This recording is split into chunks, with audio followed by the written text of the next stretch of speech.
I think it mainly has to do something with who I am.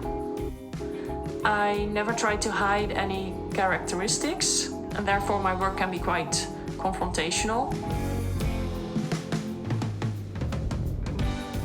And it was wonderful to take a trip across America to see all that. I mean, that's how you learn about the country. Hi there. In this video, I'm going to look at a project by Dutch photographer and National Portrait Prize winner Robin de Puy. I'll link this exploration with a look at how the attitudes towards road trip photography and documentary photography as a whole have evolved. When critics look back on photographers from the 1930s like Walker Evans and Dorothea Lange, they consider their claim of being neutral, objective observers as being very naive. The argument is that photographers, as authors, bring all their baggage and biases to the practice. Since that time, we've seen dramatic transformations within photography as society has attempted to modify how photographers record other people. I'll argue that largely these attempts haven't altered the final outcome very much. And my opinion is that the photographer's intent is possibly the most reliable measure of respect or empathy. Frank in the 50s set the framework for all road trips that followed. He didn't want his work to be neutral. It was more of a rage against the machine. The photographs were deeply subjective and critical of American society. At the same time, he moved away from descriptive pictures to a sequence of images that was poetic and associative, something more akin to the jazz improvisations of that period. While Evans showed what America looked like, Frank showed us what America feels like. It's one of my favorite pictures. I was sitting on the grass behind these people, and then he looked back. Yeah. I disrupt them. I mean, I'm an intruder. It's the look you often get as a photographer when you intrude. It took a while for the photography world to understand Frank's contribution. But the status quo didn't last for long. Young Stephen Shaw in the 1970s was already perceiving the state of the nation very differently. His road trip projects, Uncommon Places and American Surfaces, focused a spotlight on the meaning embedded in ordinary environments. In a way, Shaw was on safer ground with the politeness police, because his principal focus wasn't portraiture, even though his pictures of things and places were brutally revealing of Americans and their way of life. Frank and Shaw were photographing from a highly subjective position, but they seldom stepped into the frame. Their presence was felt, but it wasn't an integral part of their picture sequences. I will get to Depal's road trip, but there's another chapter that we should take into account. Just when photographers thought they had a handle on what a photo book should look like, along came photographers like Nan Goldin and Larry Sultan in the 1990s.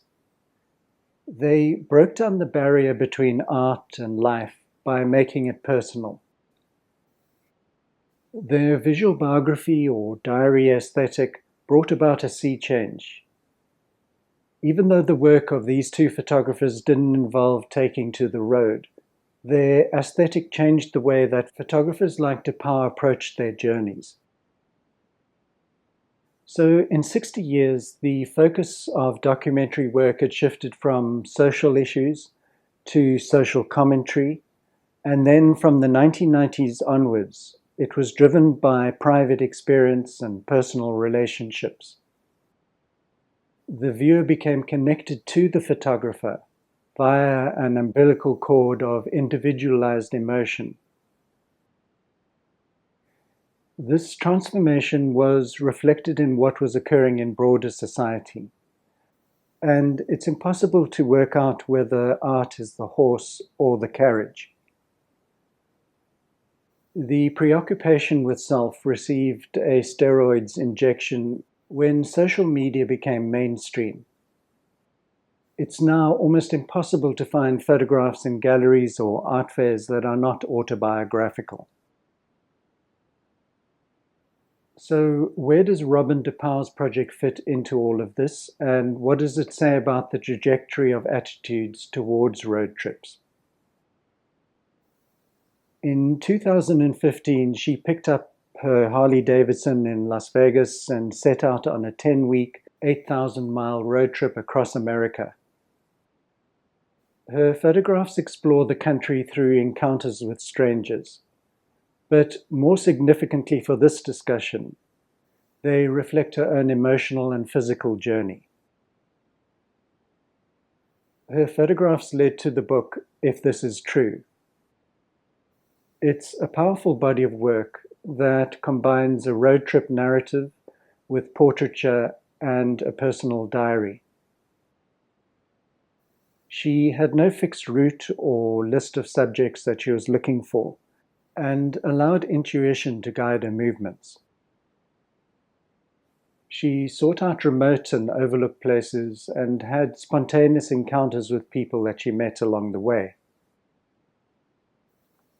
In the years leading up to the trip, Depal had received a constant stream of commercial assignments, but her growing success left her feeling restless, anxious, and frustrated that she had no time for her personal work.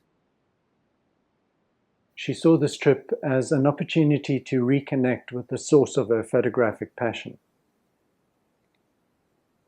In Depal's essay, If This Is True, and later American, she places herself in the center of the story. We see pictures of her with a motorbike, in hotel rooms, and for the later work, she had a film crew that followed her as she interacted with her subjects. This style of work reflects a broader shift in European and US photography education that began in the 1990s. Many photography schools encourage students to develop personal narrative-based projects rather than simply observing what they saw around them. The postmodern view was that true objectivity was impossible, and in order to be less intrusive, and avoid seeming to make statements about others, one should keep things personal. It was thought that when photographers acknowledge their role in shaping the narrative, they can avoid pretending that they are presenting an impartial truth about the other. There were other factors influencing this shift in approach. Photography had become incorporated into the art world, and the photo book became an art form all of its own. This type of project was more easily packaged and appealed to a wider audience that could relate to a personalized diary-type subject matter. The reaction to Depal's body of work has been mixed. Some commentators approve of Depal's position as a participant, suggesting that by expressing her doubts and emotional involvement in the accompanying text, she's exposing the ethical complexity of taking these photographs. The main criticisms relate to the broader conversations around contemporary portraiture of strangers, especially when the subjects are socially vulnerable. Her subjects include the homeless and people living in economically marginalized environments. Depal acknowledged this tension in her writing. After photographing a homeless man whose curved back fascinated her, she reflected that his pain had become her beauty. This self-awareness highlights the ethical dilemma, but doesn't necessarily resolve it. I think this is revealing in a number of ways. Even if one personalizes a project and expresses empathy or concern in one's writing, Does it actually change what the photograph represents or how it's perceived? Is her picture any different to these images of human struggle made by Dorothea Lange in the 1930s? One could say that all the images romanticize others' pain, but a more generous response would be that the photographer is expressing empathy for the struggles of another human being. The art world connection and sale of prints muddies the water slightly, but almost no photographer would be driven to produce this type of work to get rich.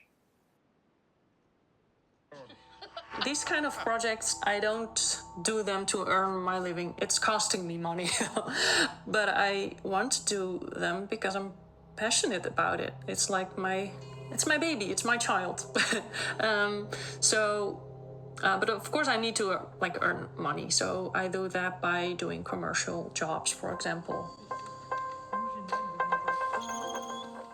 So rather than trying to constrain photographic expression in order to fit some idealized or unachievable societal standard, we might need to accept the limitations of both photographers and the medium. If the position of neutral observer, societal critic, as well as the diarist are all seriously flawed, then perhaps the road to documentary nirvana needs to be temporarily closed for further roadwork. There's another recent approach to documentary or road trip photography that's seen as more socially aware. Gregory Halpin, like Depal, works with people and places. While Depal's priority is autobiographical, Halpin's is social analysis. His portraiture is probably more observational than hers, probably more like Walker Evans or frank without the edge of criticism. In general, he's photographing from a position of empathy. That's one thing that's exciting to me about portraiture, is you just have no idea what's going to come out of this interaction. You have no idea, and the picture that comes out that works might be totally different from what you expected, and you have no idea how they'll react. It's very intense, very short usually, and it's a thrill, always for me. He's constantly questioning whether he's able to make a portrait without taking advantage of the subject. But Walker Evans responded to his subjects in a very similar manner. He wrote that he was endlessly uneasy about exploiting the people he photographed. So I question the success of the attempts throughout the last century to socially engineer how we photograph people. The themes that Halpin chooses for his interrogations are more or less consistent with the views of mainstream society. He's making observations and even criticisms, addressing issues like environmental degradation and how some people or groups remain on the fringes of society. But I'm not sure it would be possible to maintain a consistently empathetic position if one felt the need to confront the complacency of present-day society as a whole, to again rage against the machine. Perhaps this challenge would require a return to a version of Robert Frank's gloves off clarity. I realized that during this discussion, I've posed more questions than I've provided solutions. I admire the work of all the photographers that I've discussed in the video. And my general position is that I would rather see interesting work being made rather than have photographers censored by armchair experts. Thanks for watching, and I'll see you next time.